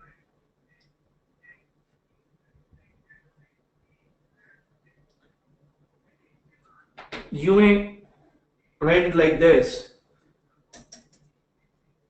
The second point will be explained again. Please focus on it. The attractive location of the company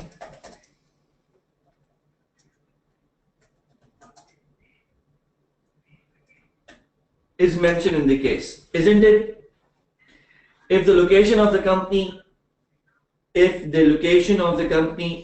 is attractive, then more loyal, expert, energetic employees will be attracted towards the company. So it is a strength of the company because location is a strength. So I hope you got it. Number 4, Re-Inc's location is also close to an attractive area of countryside. Since I have mentioned the location in the second point, I will delete it and I will replace it with the other one. Another strength of Re-Inc is the long-term contract with the Department of Revenue Collection. This seems to be a duplication. Definitely I need to highlight what's wrong, what students usually do. Remember, the underlined words are repetition and you are not supposed to write these.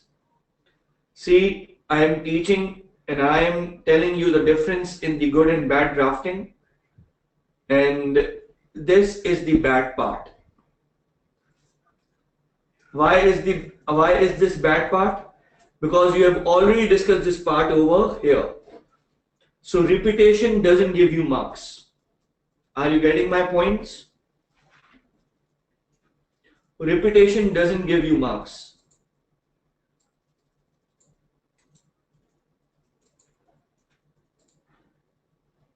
Friends, are you getting my point? Why is this bad? Because there is a repetition. Next, 20% grant is currently given to Reint. These relationships with the government can also help in securing winning more contracts. I believe if the student writes this after this point, then actually this is a shorter version. Actually, this is a shorter version. This third point is a shorter version of the fourth one. So the student doesn't need to repeat it. So these two are no different. They are one single point. There can be another strength which the company can make use of, and that is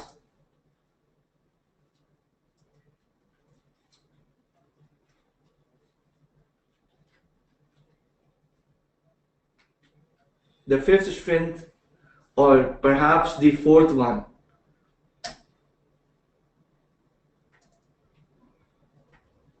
is the patent. There are still 6 more years to go.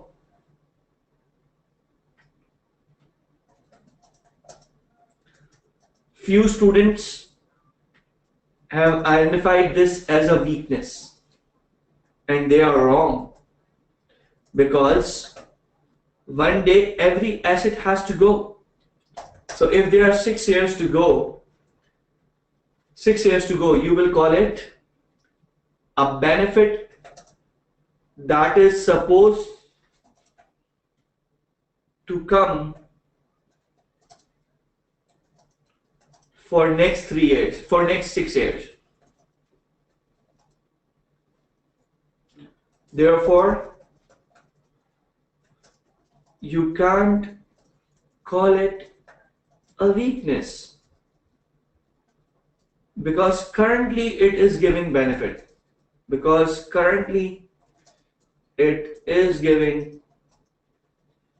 Benefits.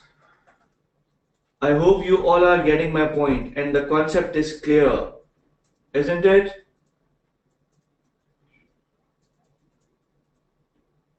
So guys, are you getting it? Why patent is a strength? Because there are still 6 years to go.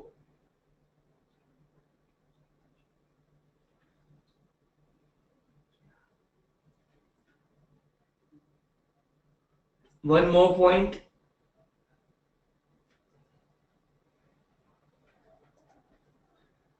The location is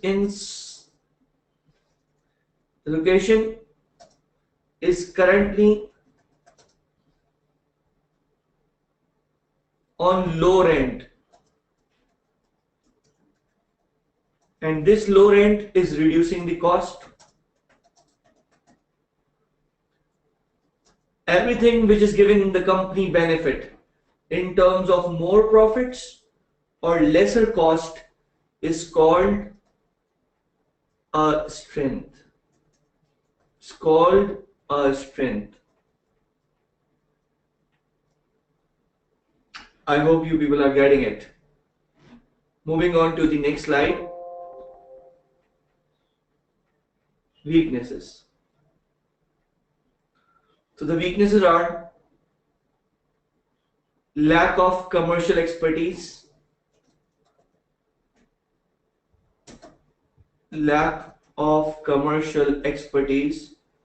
Yes, they don't have much commercial expertise. They are good expert in technical terms, but they lack commercial sense. The staff is demotivated, and the technologist is also demotivated on the poor performance of sales director. There is another weakness as well, low brand awareness, because there has been no branding activities because of the lack of commercial expertise. Next, the company's financial state is not also good. The financial state is also poor. So the company is in poor financial state. The management style is also poor, and this is another weakness.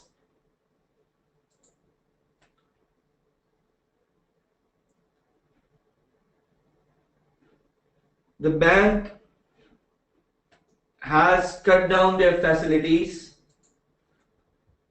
because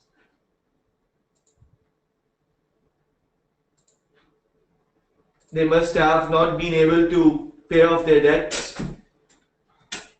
So, poor terms with banks, reduced bank OD because of poor state, poor financial state. Next, the marketing side has been completely ignored, and this is clearly seen from the case that the marketing side has been ignored, and this is a weakness on part of the re-ink. I'll move because we are already running out of time.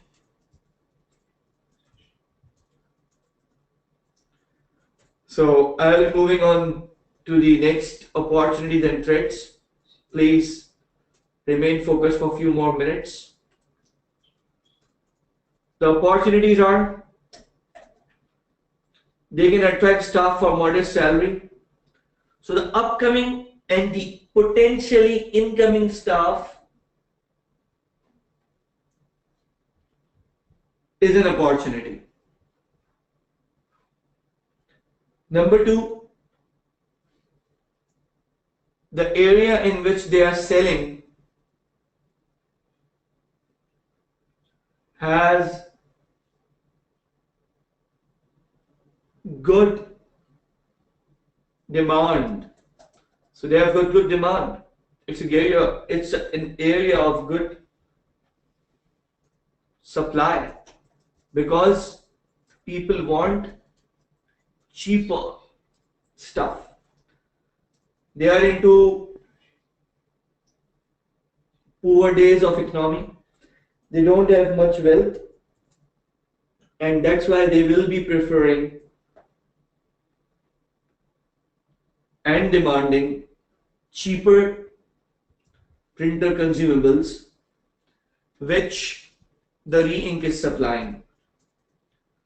Next, green consumer attract future market.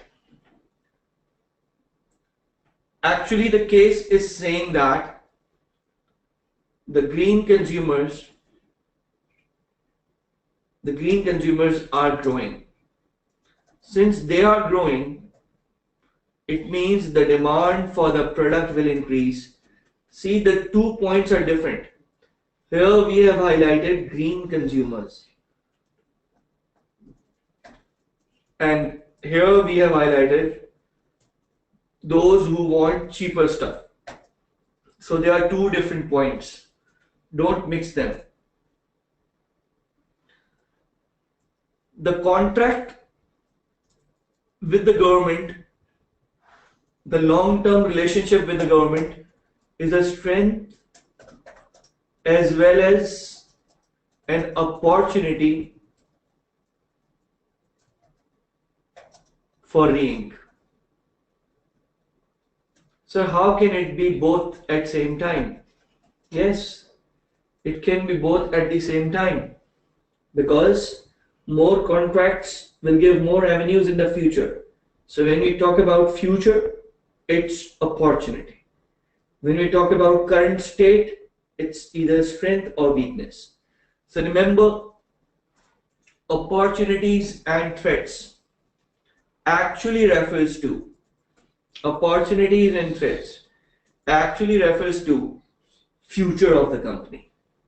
Moving on to the final slide of the day. threat. The government is also considering privatizing some of its departments. Since the government is considering this, it will lead to loss of revenue. So, this loss of revenue is creating this future event a threat. Landy Company has sued to re-ink on recycling of printer cartridges. Well, Landy Company has not yet sued. Yes, but the Landy Company can file a case against re-ink because they are still lobbying, and because of these lobbying they are in power and they are filing cases over the companies. So Landy can be a threat which may materialize for the re-ink. Next, going concern. The company's going concern assumption is also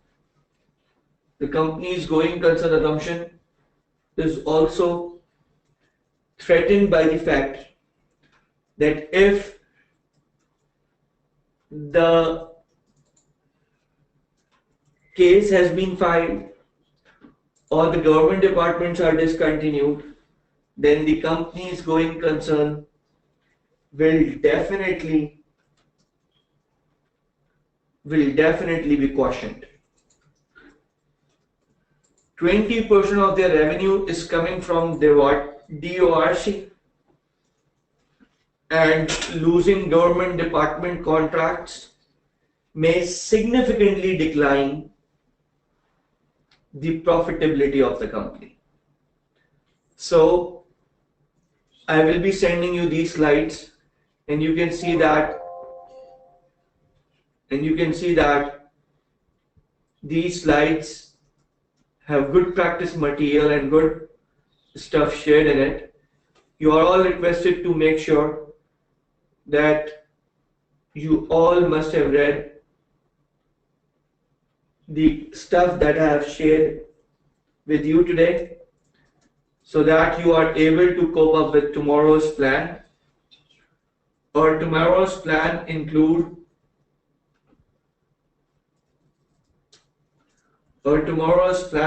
the following things. You are requested to note down this homework, please.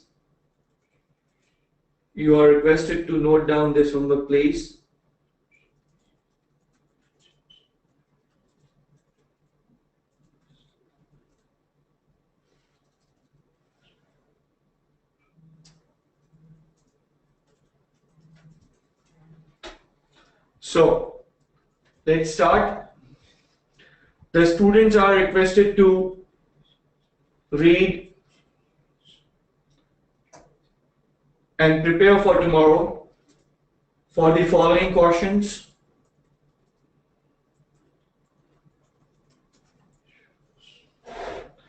December 13, question 1.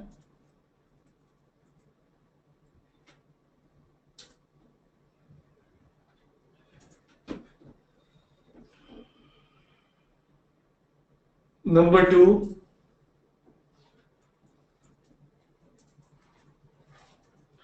December 12th, question 1. At least you are supposed to read both the scenarios before joining tomorrow's session. If you are unable to read them, just stay alert when you are attending these webinars. And once you will get the leads from the office, you may cover these all questions at your own, on your own, at your place, more comprehensively. I will be available for your queries later on as well. The slide for day 2 will also be shared with you people. Don't worry, if you have any queries, you know the WhatsApp number. I will once again write the contact details So please note these details at your end.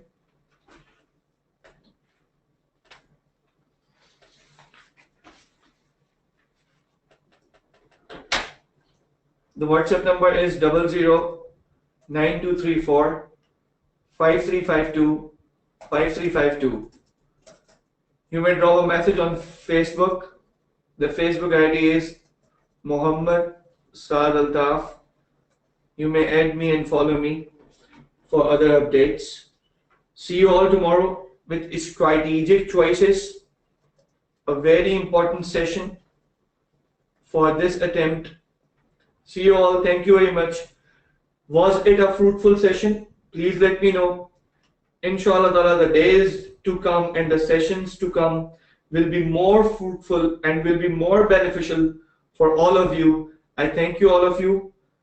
Thank you, all of you, for your patience. Thank you so much. See you all tomorrow. Assalamu alaikum.